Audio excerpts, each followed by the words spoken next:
Well, one of our catchers, whenever he was a freshman, he had troubles throwing the ball back to the pitcher.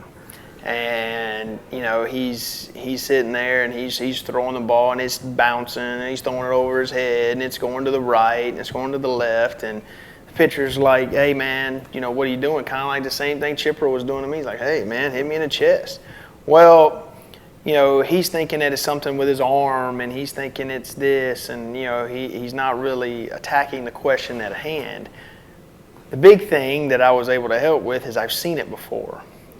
So I immediately, after 2 games of doing this, I look at my assistant coaches, and which Matt Peterson, who's my pitching coach, who's played 10 years of pro ball himself and was a second-round draft pick as a pitcher. You know, he comes up, and I look at him and say, "Jonathan's got the yips." It's the term that us baseball players put on those guys that aren't able to make the throw. Chuck Knobloch is a big name in the game of baseball who got the yips. You know, all-star second baseman for the Yankees. I mean, he's a beloved Yankee in New York, beloved in New York.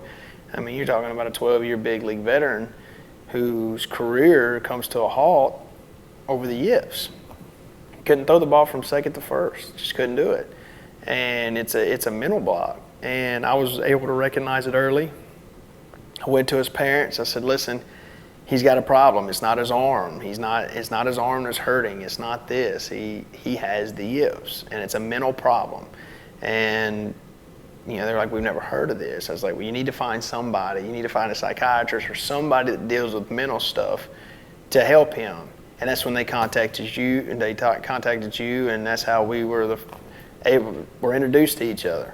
And he was able to fix it. You know, his time with you and being able to regulate his chatter from his junior, he played every single game. His senior year, he played every single game, and he never had those problems again.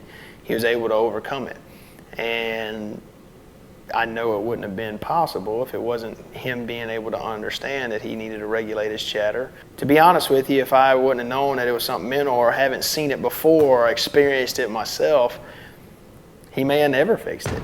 And actually he's playing he signed to play at LSUA. He's playing college baseball, and he may have never got that opportunity.